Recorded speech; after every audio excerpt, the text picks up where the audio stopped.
Olá, bem-vindo, bem-vinda. Este é um espaço de análise independente das eleições de 2018, talvez a mais complicada em termos de entendimento e estratégia, tanto da parte de eleitores como da parte de candidatos. Eu sou Aline Machado, jornalista e doutora em ciência política. E quem divide o estúdio aqui comigo é o professor Ricardo Caldas, da Universidade de Brasília, a UNB. Na conversa de hoje, o professor Ricardo Caldas e eu vamos destrinchar para você os resultados de duas pesquisas de intenção de voto que foram divulgadas esta semana, Ibope e Datafolha. A gente começa com os dados técnicos da pesquisa, como manda a lei. A pesquisa Ibope foi feita entre 16 e 18 de setembro, entre 2.506 eleitores. E a pesquisa Datafolha foi realizada entre 18 e 19 de setembro, entre 8.601 eleitores. A pesquisa Datafolha foi encomendada pela TV Globo e pelo jornal Folha de São Paulo. Professor Ricardo Caldas, é um prazer de novo, né? A gente já divide há algum tempo vários comentários na televisão. Eu sugiro então a gente começar pela eleição presidencial. Perfeitamente, o prazer é todo meu. Então, a gente percebe que tanto o Datafolha quanto o Ibope têm apresentado números muito parecidos. O primeiro colocado, Jair Bolsonaro, do PSL, aparece no Ibope com 29%, e o segundo colocado com 19%, o Haddad do PT, portanto uma diferença de 10 pontos entre os dois, primeiro e segundo colocado. Já a pesquisa Datafolha, Bolsonaro aparece com 28% e Haddad com 16%, muito parecido com a pesquisa anterior do Ibope. E a gente vê que há uma ascensão do Haddad muito expressiva em uma semana, que é a diferença entre uma pesquisa e outra. O levantamento do Ibope, por exemplo, que foi feito essa semana, o outro levantamento foi feito na semana anterior. Haddad cresceu bastante, principalmente no Nordeste, e Bolsonaro continua se mantendo estável, principalmente entre eleitores de alta renda e brancos, não é isso? Exatamente. Eu diria o seguinte, o principal fato, né, a principal diferença entre a pesquisa anterior e a atual, certamente foi a oficialização da candidatura do Haddad, que já estava sendo esperada já há alguns meses, né, em função da situação não muito clara do ex-presidente Lula, se ele poderia concorrer ou não, uma vez que houve essa clarificação pelo TSE, que foi depois, né, foi posteriormente confirmada pelo Supremo, de que o Lula não poderia ser candidato, e aí então o partido usou todos os dias que ele possuía para fazer o anúncio oficial, acabou sendo feito no dia 11 de setembro, e com isso nós temos de lá para cá essa, digamos assim, essa difusão do nome do Haddad como o candidato do ex-presidente Lula. A gente pode dizer então que a eleição começou faz 10 dias. Eu diria que, na minha opinião, eu concordo 100%. Eu diria que ela começou para valer realmente no dia 11 de setembro, e a gente não pode esquecer que o Partido dos Trabalhadores tem um tempo razoável na televisão, ao contrário do seu oponente, né? Então isso deu uma certa, entre aspas, uma certa vantagem no sentido da divulgação e da difusão do nome do seu candidato, e naturalmente o que o partido está fazendo agora, o que é bastante lógico, é tentar vincular o ex-presidente Lula com o seu novo Delfim, né? Com o seu novo candidato, que é o Haddad, o ex-prefeito de São Paulo. E certamente essa estratégia já surtiu efeitos. A média do ex-prefeito Haddad, nas pesquisas anteriores, era alguma coisa que estava variando entre 4 e 6 pontos, mais ou menos, né, em torno disso. E agora a média dele está entre 16 e 19. Então, na verdade, ele praticamente triplicou as intenções de voto em função da sua oficialização como candidato e da informação que ainda não chegou completamente, mas que chegou parcialmente e continua chegando, da informação aos eleitores, muitos ainda não sabem, que ele é o candidato oficial do partido. Quer dizer, está havendo, me parece que está havendo uma transferência gradual de votos do Lula da Silva para o Haddad, Fernando Haddad. Muito bem colocado, né? Essa questão da transferência de votos é uma questão muito polêmica em ciência política, como você sabe. Então havia uma discussão muito grande sobre, primeiro, se o Lula seria capaz de transferir os votos ou não, e se fosse, segundo, qual seria a porcentagem de transferência. Na minha opinião, quando perguntado, eu sempre defendi a seguinte posição. O presidente Lula, ex-presidente Lula, transfere sim votos, só que não transfere todos. Né? Então, na minha opinião, ele transfere em torno de 50%, que era a estimativa mais ou menos que eu fazia, que é o que está mais ou menos aparecendo agora. Se falava que ele estava com 38%, 39% de intenções de voto, e agora ele está em torno de 19%, então é mais ou menos essa faixa que a gente está visualizando hoje. Mas ainda faltam aqueles votos ali que a gente não sabe onde estão. Quer dizer, o presidente Lula, ele tinha 37% de votos quando Isso. as pesquisas mencionavam Lula. De intenção de votos, isso. Exato. Esses votos que ainda não chegaram no candidato em segundo lugar, Haddad, a gente pode imaginar que o eleitor ele vá conseguir transferir o voto, dado que há outros candidatos de centro-esquerda na disputa, mas dado também, a gente vai destrinchar esses dados, que esses próprios candidatos, Ciro, que aparece logo depois do Haddad, a Marina, Alckmin, que esses candidatos, eles estão numa curva descendente, com a possibilidade de transferir de Marina, por exemplo, e Ciro, que são da mesma base, para o Haddad? Sim, eu vou responder a sua pergunta em partes, né? Vamos ver primeiro a questão do fenômeno da transferência. O que está acontecendo hoje? Qual é a situação hoje? Existe ainda um grupo considerável de eleitores que ainda não tem a informação de que o Haddad é o candidato do Partido dos Trabalhadores. Essa informação ela vai ser difundida, e eu diria que ela vai continuar até o final de setembro, até o final do mês, justamente às vésperas da eleição. Então eu diria que até o final de setembro esse processo vai estar concluído. E aí praticamente nenhum brasileiro vai deixar de saber, praticamente falando, grosseiramente falando, né? Claro que sempre tem um número que não sabe, que o Haddad é o candidato do ex-presidente Lula. Então estima-se que ainda 20% dos eleitores ainda não sabem disso, né? Que é o eleitor que não vê televisão, que não está muito interessado em política e tal. Mas eu acredito que esse grupo vai ser informado ao longo desse processo e em setembro essa situação se elimina, basicamente, né? Talvez ficando 5% a 10% só. Então, essa é uma situação. Uma outra situação que eu acho que é muito importante, que você não mencionou, mas que a gente devia mencionar, é a questão dos indecisos. Então, tinha muita gente que estava indeciso porque ou estava esperando para saber quem era o candidato do partido, ou esperava para votar mais informações para dizer que o seu voto iria ou para o Ciro ou para a Marina, queria ter mais informações de cada um deles, etc. Mas, de qualquer forma, o que está acontecendo agora, que eu estou achando muito interessante e não foi previsto por praticamente nenhum analista político, é a redução substancial e expressiva dos indecisos. Isso está acontecendo numa velocidade extraordinária. Então, a gente estava com um patamar de indecisos em torno de 30%, 35%. E dos brancos e nulos também, que vem diminuindo. Paralelamente, Naturalmente, assim que a gente chega perto da eleição. Os dois processos simultaneamente, né? Então, muitas caçandras aí de plantão anunciando que essa eleição seria a maior eleição na história em termos de indecisos, brancos e nulos. E isso não está acontecendo, porque a indecisão era fruto de uma falha, na minha opinião, do nosso sistema jurídico, que deixou que a decisão sobre a candidatura do ex-presidente Lula ficasse muito próxima do período eleitoral.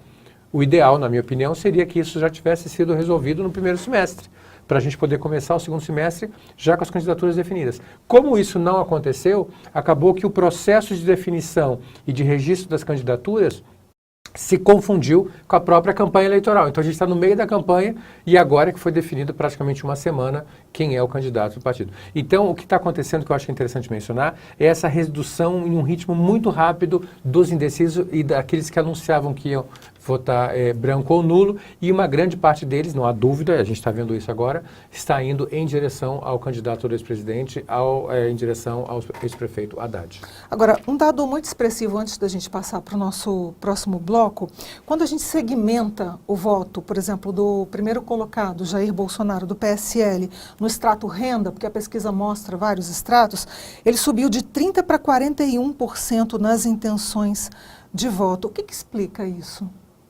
Mas em termos de renda. Exatamente. Mas de renda elevada, né? Exatamente. Então, o perfil do candidato Bolsonaro é bem interessante e cada dia que passa eu tenho insistido muito nessa tecla e aparentemente ela está se confirmando, que é a seguinte: ele tem um perfil de campanha e de candidatura e o perfil de eleitor dele muito semelhante ao do candidato Trump nos Estados Unidos. E isso está ficando muito claro a cada dia que passa. Ensino superior, branco, alta renda. O eleitor típico, né, que a gente chama em ciência política do eleitor mediano, né, do eleitor médio, né, padrão do candidato Bolsonaro é o homem, a grande maioria branco, de renda média para alta e de escolaridade também média para cima. E, além disso, com uma renda acima de 2 salários mínimos. A partir de 2 salários mínimos, você já começa a perceber uma ligeira tendência em relação ao candidato Bolsonaro. Já em relação ao candidato Haddad, né, o ex-prefeito de São Paulo, qual é o eleitor típico dele? Mulher, uma eleitora, em geral, de baixa renda, até 2 salários mínimos, o grau de instrução em ensino fundamental, não branca, podendo ser mestiça, né, ou parda, e potencialmente, preferencialmente, de religião católica.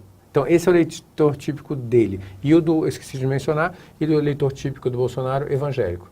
E é interessante porque foram feitas algumas simulações nas pesquisas, se a eleição fosse só entre homens, Bolsonaro ganharia. Se fosse só entre mulheres, Haddad ganharia. Se fossem só os evangélicos votando, Bolsonaro estava eleito. Se fossem só os católicos, o Haddad provavelmente estaria eleito. Então, eu acho isso bem interessante, porque a gente está se aproximando muito do padrão americano, essa questão muito polarizado. Muito polarizada e bem claro o perfil de cada eleitor. Isso aí é muito interessante. Para a gente que gosta de ciência política, é fascinante acompanhar. Professor, eu vou interromper só para a gente chamar o nosso intervalo. E no segundo bloco, vamos continuar falando sobre eleição presidencial, porque o desdobramento dessa questão que o senhor menciona aqui é o voto útil. Sim. Não é? Porque quando você cruza esses estratos, alguns deles ficam sem opção. Sim. E no segundo turno já existia a literatura que mostrava que o voto útil é aplicado. Só que me parece que agora o voto útil está sendo antecipado Sim. já para o primeiro turno. Perfeitamente. Então, a gente volta daqui a pouquinho com Eleições Críticas 2018, ainda falando sobre eleições presidenciais. Até lá.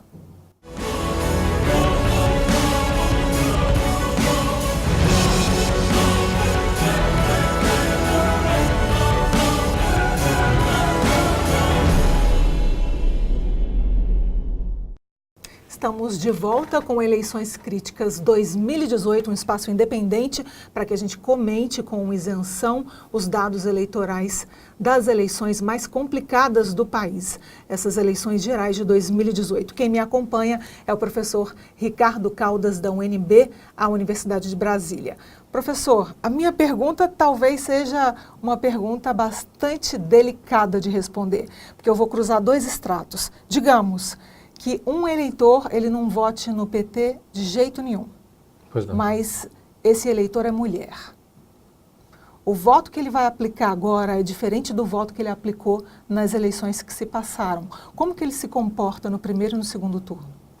Então, se a candidata se é uma eleitora, né, a candidata é mulher, ela não quer votar no PT, a opção dela, se ela não é uma eleitora típica do PT, seja porque ela tem uma renda maior, ou seja, porque ela tem uma instrução maior do que a média do eleitor do Haddad, a opção dela, se ela se considera, tem uma autoimagem de centro-esquerda, a alternativa dela seria a Marina ou o Ciro Gomes. Tá certo? Essa seria a tendência natural.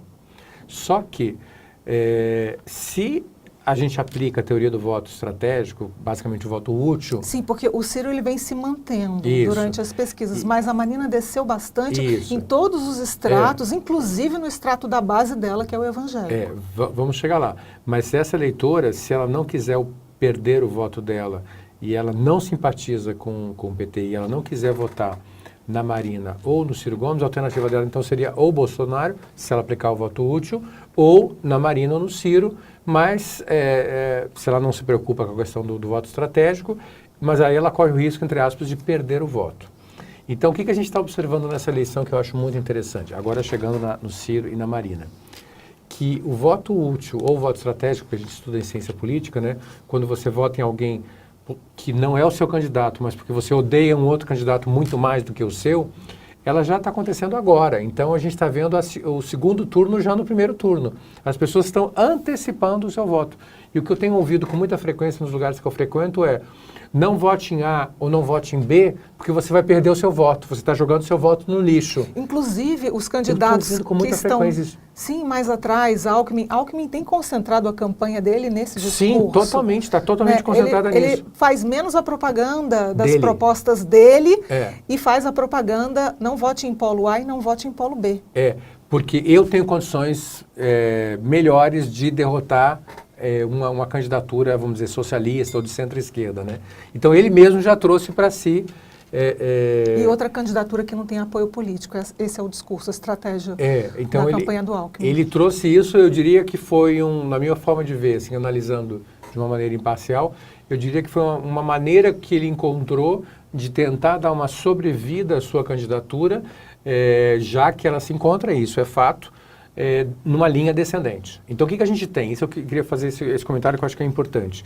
Na pesquisa passada, nós tínhamos um candidato isolado na frente e 4 candidatos tecnicamente empatados, que era o Haddad, o Ciro, a Marina e o Alckmin. E nessa última pesquisa que saiu ontem, o que nós temos? Nós temos um candidato isolado na frente, que provavelmente está no segundo turno, e agora um segundo candidato que está se distanciando dos demais, claramente, que foi o Haddad, que mais do que dobrou, como a gente já viu. E, em função disso, os demais candidatos, Ciro, Marina e Alckmin, estão numa situação bastante difícil, estão de saia justa e estão tendo que reinventar toda a sua campanha. A facada no candidato conservador, vamos chamar assim, no candidato Bolsonaro, ela obrigou o candidato Alckmin a reinventar a sua campanha. Ele ia fazer uma campanha negativa muito forte em relação a ele. Com a facada, essa campanha teve que ser abortada.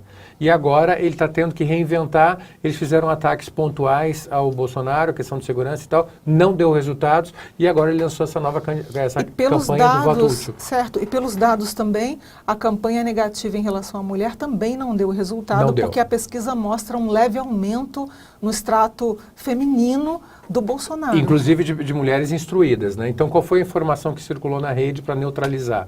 É de que era uma montagem.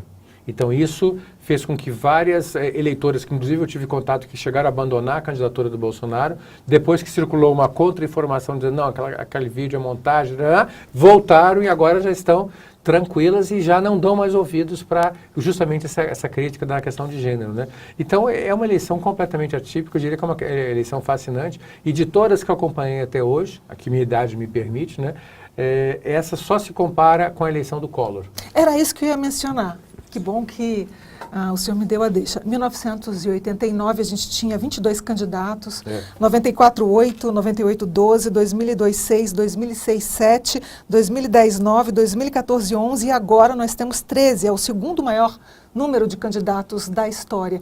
Essa eleição, no meu ver, ela não é comparável com a eleição de 1989, não sei se eu concordo, porque os momentos são diferentes, era a volta da ditadura. Sim. E agora parece que há um desencantamento muito maior. Naquela época havia esperança e agora parece que há um desencantamento muito maior do eleitor com a política. Ou desespero, né, eu diria. Né? Não, eu comparo no sentido da fragmentação, nesse sentido. Né? Então você não tinha claramente um vencedor, você tinha candidatos com potencial tanto no polo conservador / liberal, que era o Collor, a FIFE e outros, e você tinha um grupo de candidatos com chance considerável também no polo de centro-esquerda dito progressista, né? Que era o Lula, Brizola e, se não me falha a memória, também o Covas, né? Então, nesse sentido, você tinha realmente muitas opções. Mas o que eu diria é que agora há uma desilusão muito grande com a política em si e com a própria democracia. Isso é uma pesquisa muito recente dizendo que em torno de 40% dos eleitores brasileiros já estão defendendo a volta do regime militar. Então, é uma coisa até que surpreende no meio de uma eleição tão disputada, tão concorrida, para quem gosta de política como nós, né? E vem no meio dela, vem uma informação como essa, que realmente é uma informação muito forte. Mas, de qualquer maneira, essa eleição que parecia no início que seria uma eleição morna, está virando uma eleição extremamente acirrada. Estou vendo as pessoas falar de política em todos os locais. Uma eleição crítica, como a gente diz no nosso programa. E merece o nome do nosso programa, que é uma eleição crítica realmente para o Brasil. e a gente está realmente convivendo com essa realidade de ter duas opções claramente distintas, duas propostas de governo. Professor, a gente está com 2 minutinhos só para encerrar o nosso boletim e da próxima vez a gente promete, inclusive para você que nos acompanha, que a gente vai dar mais dados sobre o Distrito Federal. Mas só para a gente encerrar redondinho, vamos falar rapidamente sobre a pesquisa aqui do Distrito Federal. Perfeitamente, Datafolha, né? Sim, há uma leve ascendência de alguns candidatos, como a Eliana Pedrosa, o Alberto Fraga, Pedrosa do PROS, Alberto Fraga do Democratas, Ibanez, que cresceu Sim. muito do MDB, e Hollenberg, um leve declínio, né? O que explica esse declínio do Hollenberg? É por causa, inclusive, da taxa de rejeição? É natural, porque ele é a pessoa que está no poder. Então, naturalmente, a gente já encontra uma taxa de rejeição mais alta para esse candidato. O que acontece no caso dele, que eu vejo, é que ele tem uma das maiores taxas de rejeição de governadores ao final de mandato, o que não é um bom sinal. Basta lembrar no governo passado, o governo Agnello, né, quando ele também saiu do governo, né, no 4º ano ele estava com uma taxa de desaprovação muito elevada e acabou que ele não foi para o 2º turno. E essa maldição, assim, vamos dizer, da taxa de rejeição do governo, aparentemente está se aplicando ao governo Hollenberg. Então, se a eleição fosse hoje, provavelmente eu te diria que ele não estaria no 2º turno, né? Então, com certeza, ele pegou o governo num momento muito difícil, com rombos deixados por governos anteriores, a questão do estádio, né, do rombo gerado pelo estádio, e teve que lidar com essa situação. Como a percepção do eleitor médio em Brasília é que o governo Hollenberg não foi um governo realizador, não foi um governo de obras, não foi um governo de marcas, né? Inclusive, ontem eles lançaram um edital de licitação, um novo edital para o metrô. Isso. Não é? Há uma semana ou 2 semanas das eleições, que é uma coisa até difícil até de defender, assim, é uma coisa, né, que fica muito claro o aspecto eleitoral, né? Mas, de qualquer maneira, faltou uma marca, talvez, a esse governo. Não ficou claro qual era a linha dele. Se era um governo desenvolvimentista, se era um governo realmente de cunho social, e o eleitor se ressentiu disso. E sempre com o governo sempre passando uma mensagem muito negativa para o eleitor. O eleitor não gosta de receber mensagem negativa. Ele já recebe mensagem negativa todo dia. É a conta de luz que chega, é a conta d'água, é o preço do transporte, preço da tarifa disso, daquilo, preço do aluguel que subiu, e ele chega, liga a televisão, o governador está dando a mensagem de que as contas do Estado estão em colapso, ou que o Estado está em colapso. Ele quer, pelo menos, ter a sensação de que ele vai ter uma mensagem de otimismo quando ele for dormir. E eu penso que o governador não conseguiu passar essa mensagem, pelo menos não até agora. Mas vamos aguardar as próximas 2 semanas para ver se há alguma novidade. Uma última perguntinha ainda sobre IDF. Outros candidatos, Rogério Rosso, do PSD, apresentam 11% de intenção de voto. Paulo Chagas, do PRP, ele está numa linha estável. Miragaia, do PT, também estável. Alexandre, do Novo, também estável. Fátima Souza, também estável. Todos esses abaixo do Rosso, com um percentual muito pequeno. 3%. Existe 2%. Existe alguma possibilidade de transferência de votos para esses que se situam lá em cima? Com certeza. Eu diria até que o que nós estávamos falando sobre o governo federal, né, para presidente, vai agora acontecer para o GDF, né? Então, certamente algum tipo de voto estratégico, voto útil vai acontecer e eu diria que não será um candidato beneficiado, eu diria que vários candidatos podem ser beneficiados. Quem? Em geral, quem está numa linha ascendente. Isso é muito importante para nós em ciência política, né? Como você sabe, né? Então, quem é que está subindo? Eliana, Fraga e Ibanez estão numa linha de ascensão. Então, eles tendem a se beneficiar do voto útil, porque ninguém quer votar em alguém que está perdendo. Ninguém quer perder nada, exatamente, nem voto, né? E pode acontecer, e se isso acontecer, é um sinal desastroso, seria algumas pessoas que estavam inclinadas a votar no Hollenberg, deixar de votar nele para escolher dos que estão na frente dele, os 3 que apareceram na frente. E, aliás, eu queria até destacar que foi a primeira vez que eu vejo na história um ex-governador em 4º lugar numa pesquisa, fazia tempo que eu não via. Eu acho que o Agnello mesmo, no pior momento, estava em 3º, né? Então, pode acontecer de alguns eleitores do Hollenberg se dividirem entre a Eliana, o Fraga e o Ibanez, o que seria um desastre completo para ele, tá certo? Ricardo, muito obrigada. Eu que te agradeço pelo convite. E a gente volta com outro boletim eleitoral sobre essas eleições críticas de 2018. Muito obrigada por você nos acompanhar.